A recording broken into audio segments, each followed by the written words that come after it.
Hey there, Riverica here, reporting for duty on a trigger.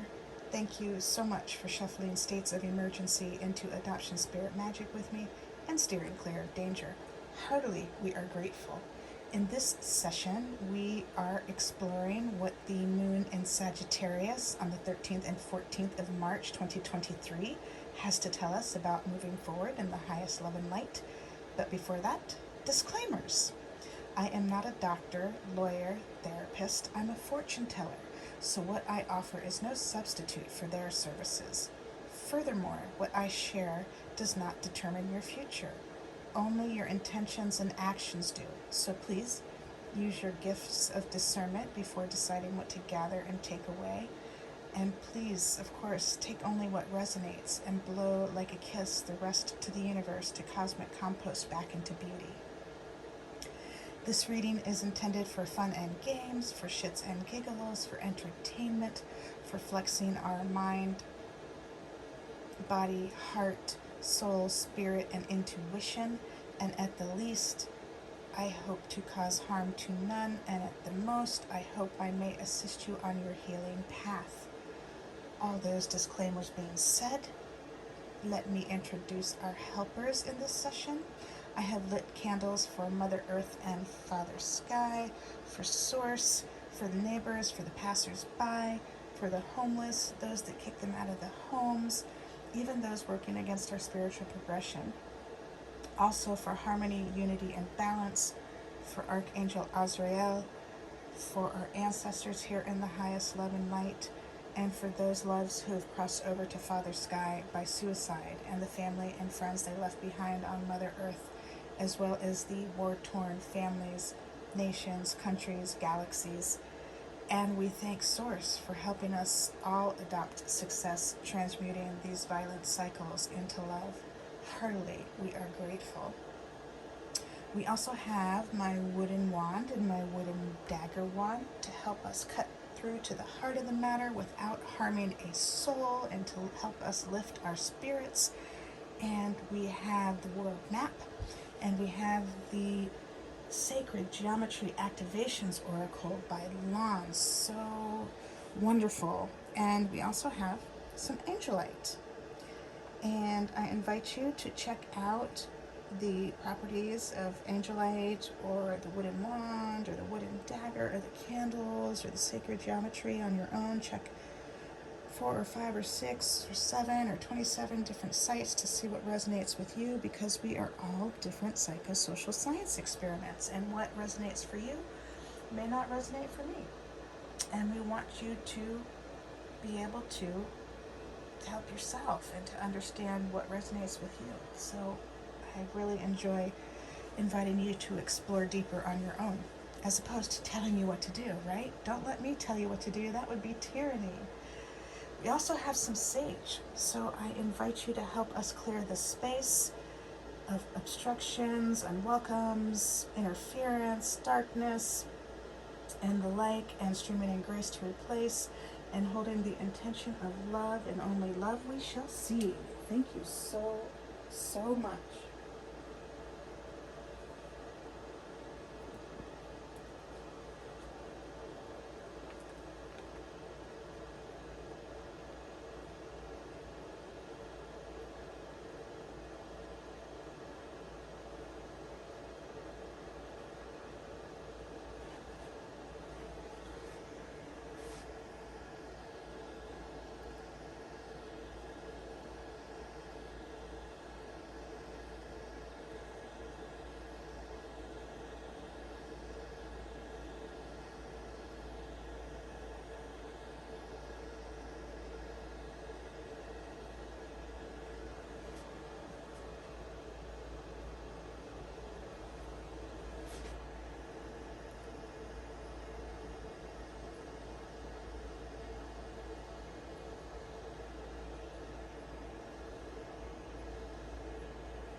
Thank you so much. So, the moon in Sagittarius, March 13th and 14th of 2023. And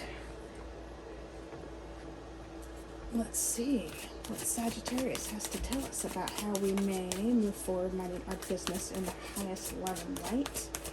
You are a whole, full, loving spiritual being, and so am I, and we thank your source and my source,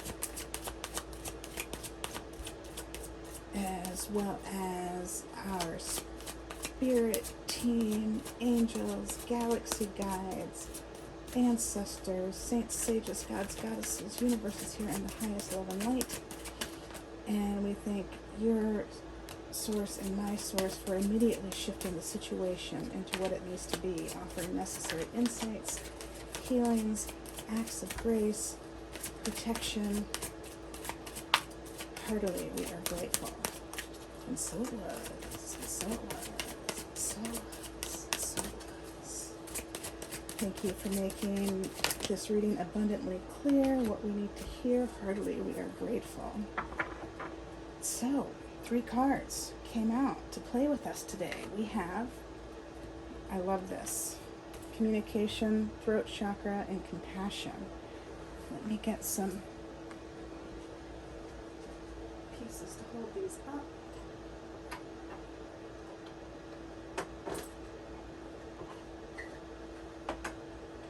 Thank you for your patience.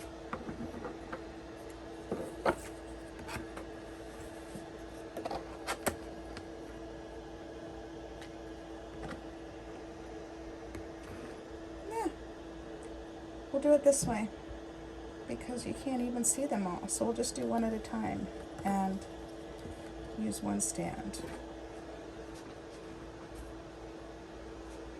So we have communication fell out first, number 14.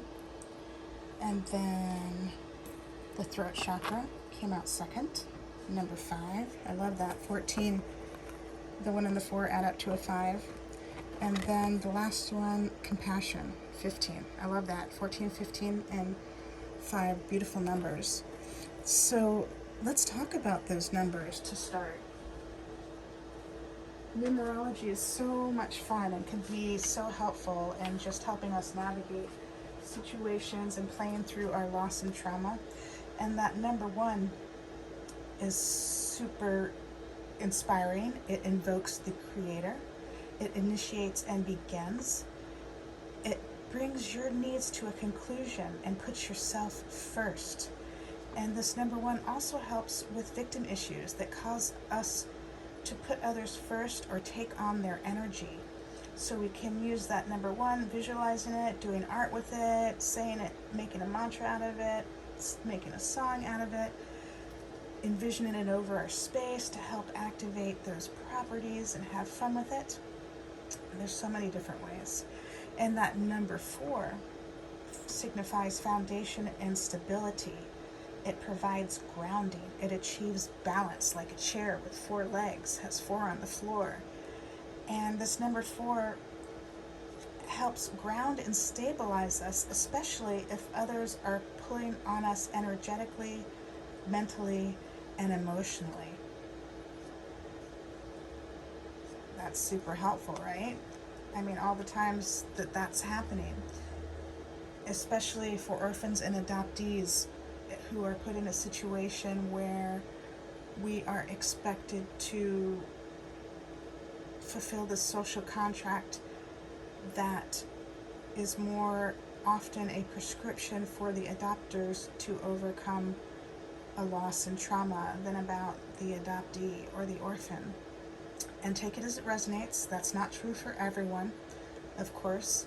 And there's so many other different circumstances and where something like that may pop up, right? It's not just exclusive to the orphans and adoptees. So that communication, and then the number 5 for the throat chakra. And that 5 is beautiful. It brings to mind a hummingbird that can go any direction it will. This number 5 promotes and progresses. It provides the ability to go any direction it will. It creates a space for decision making, and it keeps us from taking on everyone else's issues and thus becoming overburdened which is so helpful, again, for some of those same reasons that I was explaining about with the number 14, the 1 and the 4. And then compassion pulls together those numbers, the 1 and the 5, so I don't need to repeat myself for that one, right?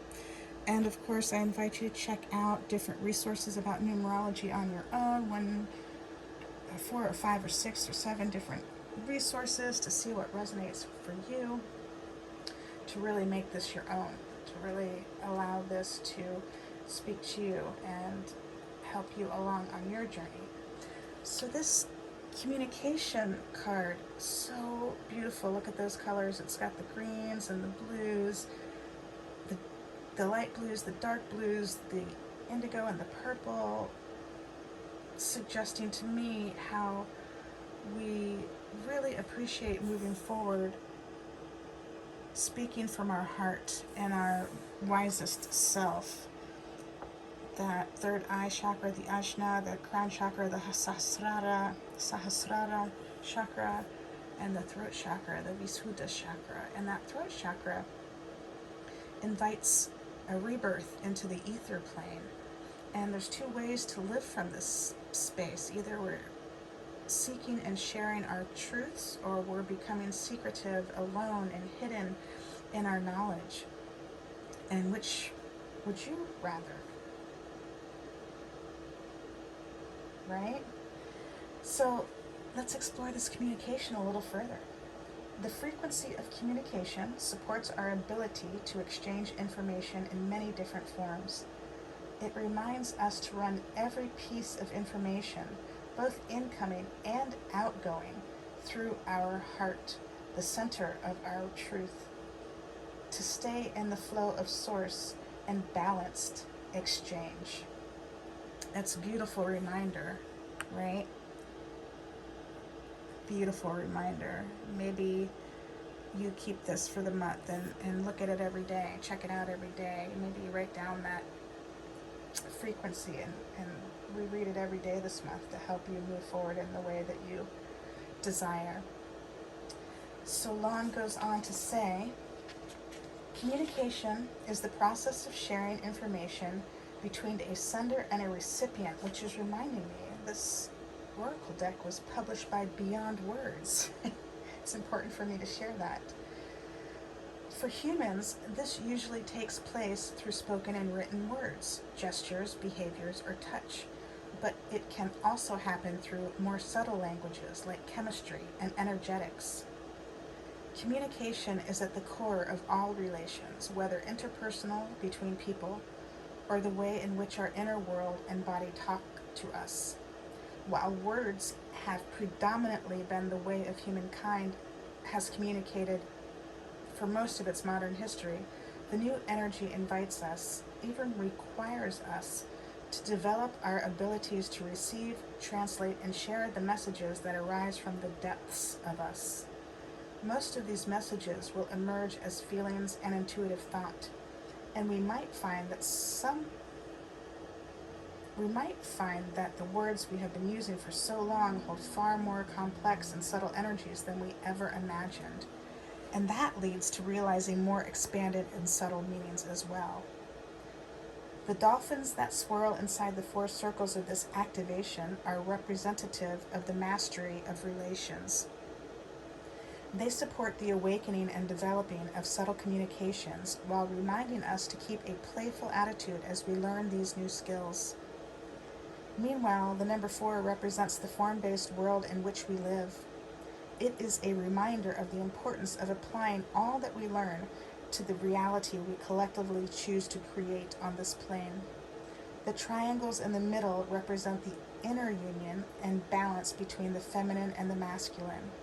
The upward large triangle symbolizes the connection to source, and the abundant blues indicate an open throat chakra, so clear and unrestricted that communication flows effortlessly. Greens represent the presence of an open heart, allowing love and compassion to pour into the external without restrictions and boundaries. The turquoise represents the high heart, the place where the energies from the heart and those from the throat merge into the loving expression of truth. and the surrounding deep purple space represents the origin of clear, insightful perception through an open third eye. That's so beautiful, and it's just reminding us to really think before we speak, and if we're not coming from that place of love, to take a pause, to self-care, to come back to source, come back to center, and then from that place of compassion and love, coming forward. And you may have a totally different message than what was first coming out of your mouth. You may have totally done a 180-degree turnaround, realizing, oh, I want to come from my heart, and that was coming from my fight, flight, fear, fawn, fuck place, right? So this is some deep work and some masterful work. Thank you so much for doing it.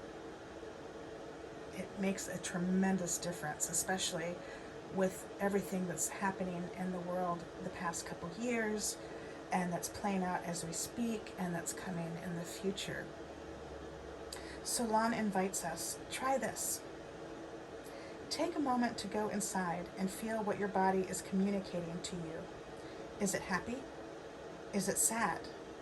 Is there any pain? There is great messaging in pain. Are you listening to that communication? How do you communicate with the outer world? Are you kind and wise with your words when you speak with others? Are you sending positive messages to yourself? So you might journal about that, or you might just take some moments to think about that, and consider also how far you've come on your path, and how much your communication has changed from a place of perhaps speaking from an angry place to deciding that you no longer want to operate in that manner, and you want to come from that place of love. And so when that anger unpredictably or predictably arises, you know that's your sign to tag out and to take care of yourself, and to perhaps ask some of these questions that Lon brings forward. And that's super sweet. Thank you so much. So that is the communication card. I'll bring it a little closer so you can see the dolphins and all the different colors. And throat chakra. So this throat chakra, it's your fifth chakra. The root's your first starting from the bottom. And this throat chakra, the frequency of the throat chakra, the blue flower of life, supports our self-expression and our sense of peace and balance.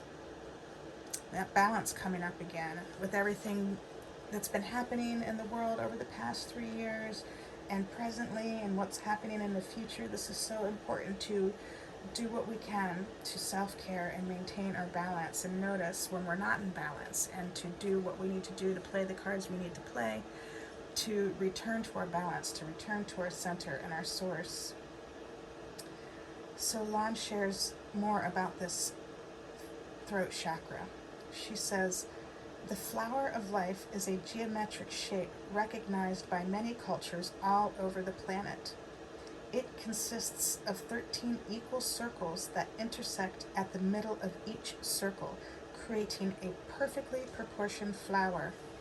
As a symbol, the flower of life represents the universe as a whole, as well as the harmony in which all the separate components of the universe work together.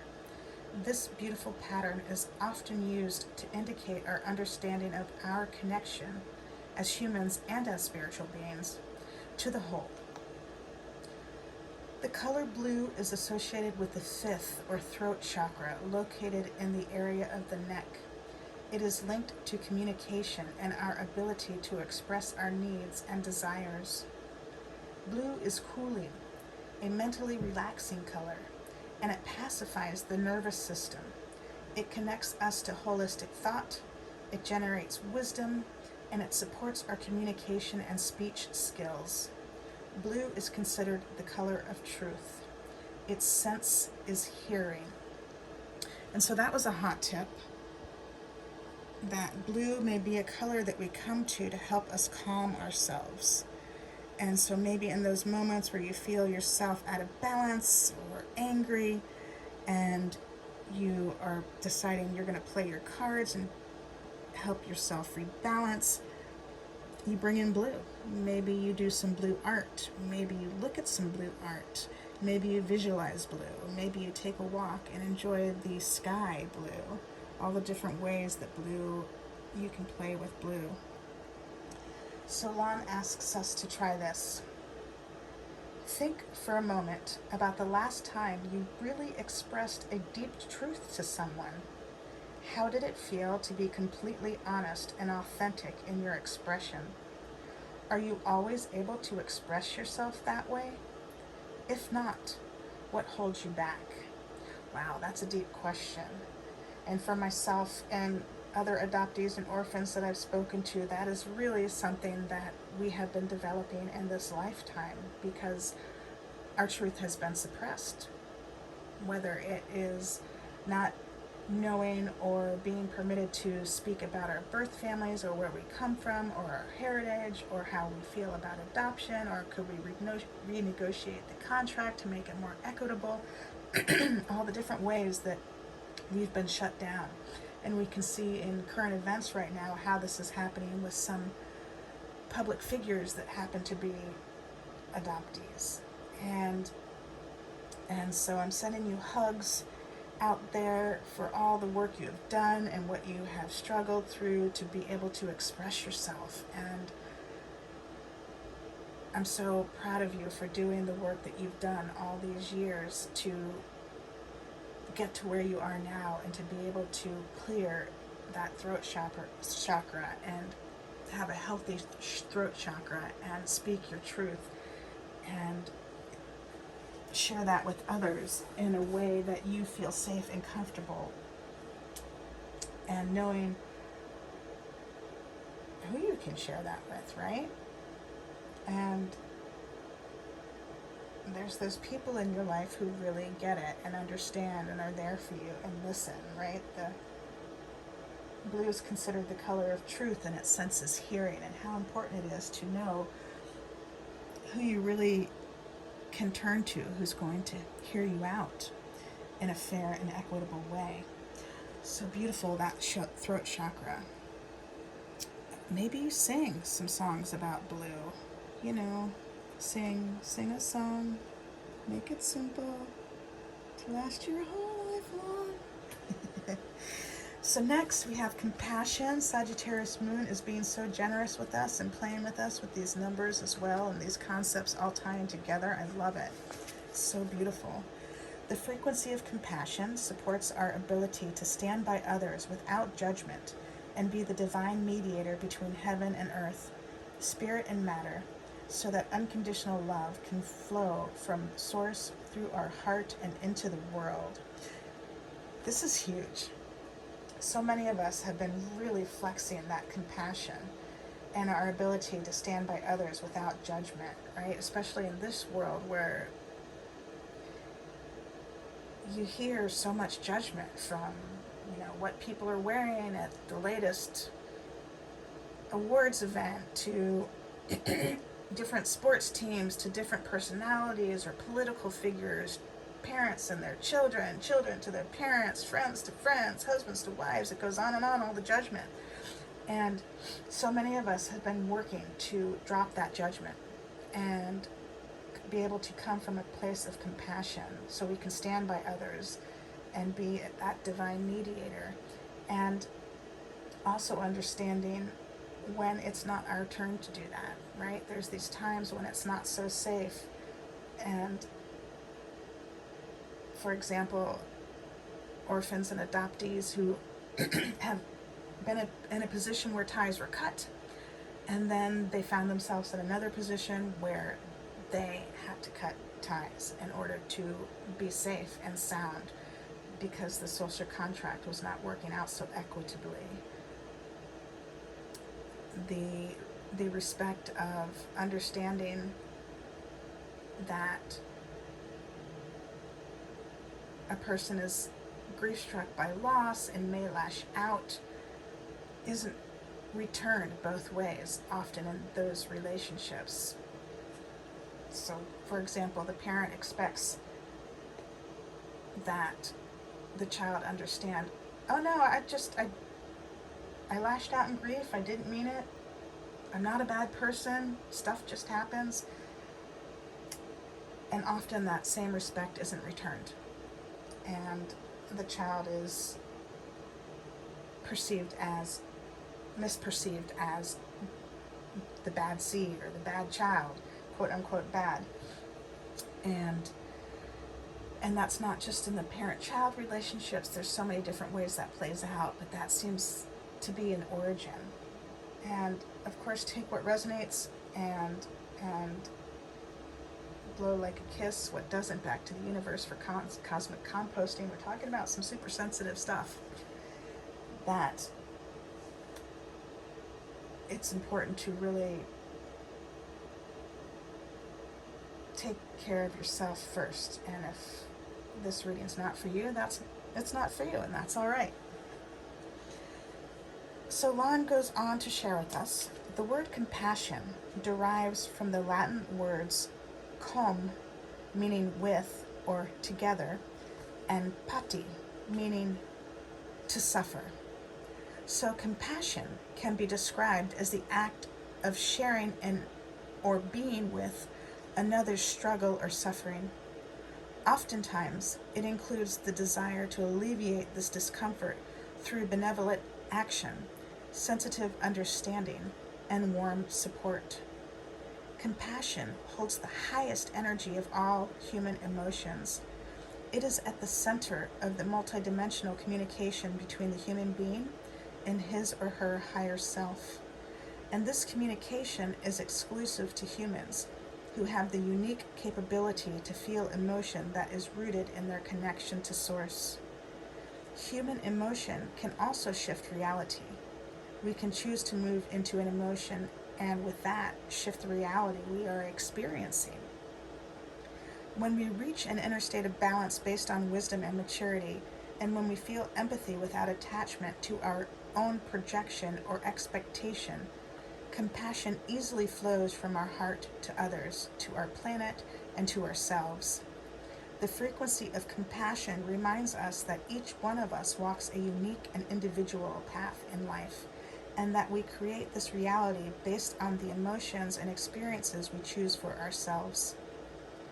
The green represents a heart that is open so that love and compassion can flow freely without constraints. The turquoise symbolizes the high heart, the place where the energies from the heart and those from the throat merge into loving expression of truth. The water in the background indicates the emotional plane. The 6 shining flowers epitomize the light that is generated by the compassion that flows from an open heart. The number 6 is associated with love and relationships, harmony and balance. The flower in the middle represents the core of our being and our connection to the Source. The colorful flower at the top is our shining expression on earth when that connection is solid and deeply rooted within ourselves. Well, that was deep. That was very deep. Thank you, Lon. Thank you, Source. Thank you, Sagittarius Moon.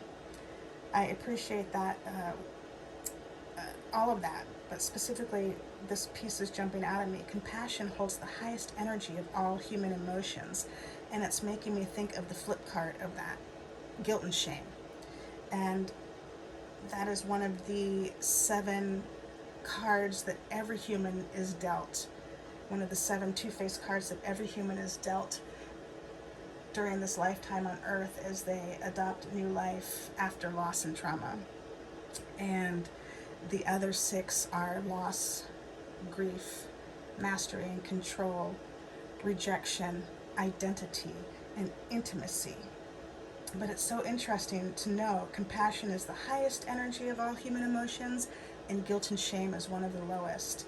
And just contemplating for ourselves our shift from perhaps using guilt and shame as a tool to educate, to motivate, and then realizing at some point down the road, wow, this really isn't effective as I thought it was. It's leaving a lot of people behind, including myself, and then being able to switch gears into compassion and the growth and courage and strength that takes, especially when you're surrounded by so many who are operating from that other place, from that guilt and shame place, just not knowing.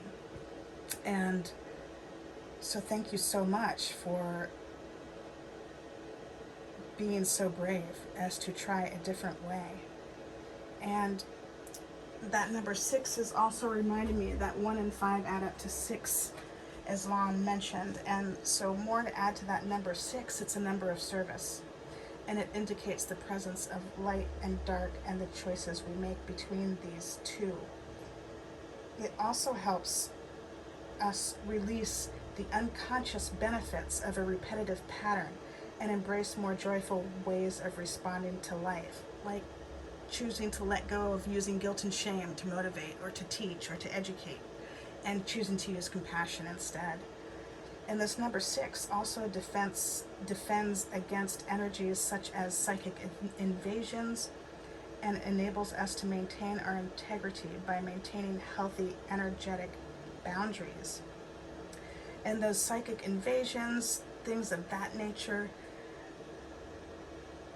it helps to understand that happens when people are grief struck by loss, when they're possessed by grief and they lash out, they kick the dog, they scapegoat.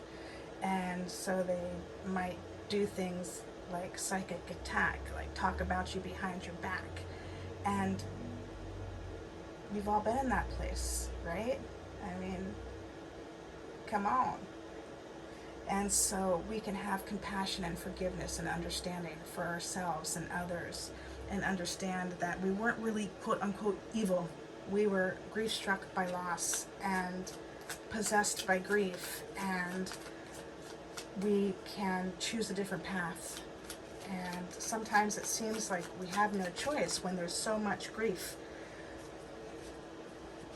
And that's why it's so important to do what you can to try to keep playing your cards and to shift that and do that work and look for the support, find the support where you need it so you can move through that. So that compassion, and there's an activity to go with this. And Lon says, try this. Take a deep breath and close your eyes for a moment. Move your awareness to your heart. Think about all the people that you love and the gifts that they bring to your life. Now move your awareness to the people who challenge you. Can you see the gifts that they bring to you? Oh yeah, Lon's asking us to dig deep. And this is something that those of you in service professions, those of you who are like teachers, for example, teachers from the era of no child left behind and every student succeeds, right? We aren't allowed to kick people out of the classroom. We aren't allowed to view students as bad or evil for the most part. I mean, there's some schools and teachers that aren't held to those standards, and so they're still kicking students out of the class. They're still calling students bad or evil. But one of the gifts of that era, No Child Left Behind, is that it really pushed teachers to look at having compassion for everyone in the classroom and meeting them where they are and not judging them or failing them for not finding success, understanding that loss and trauma needed to be tended to first, right? If we look at Maslow's hierarchy of needs, that explains that some more. And so those students who were challenging really brought humongous gifts to teachers, teaching teachers how to include everyone and help those students even though they were being challenging, and understanding that the challenging behavior was coming from loss and trauma that hadn't been healed, and directing the teachers to find the resources to help those students heal, so then in turn they could receive the lessons for example, the history lessons or the math lessons that were being taught in that class. So lots to think about with the Sagittarius moon. Sagittarius, the sage, really pushing us to dig deep and to own our mastery and our compassion and our grace and our wisdom. And I love that, especially with everything going on. And so thank you so much for being so brave and doing the work. And we couldn't do it without you.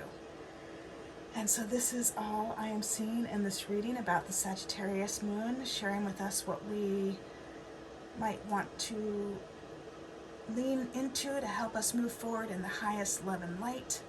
Thank you so much for helping breathe life into adoption spirit magic. Heartily, we are grateful. Until next time, ciao for now. I love you all.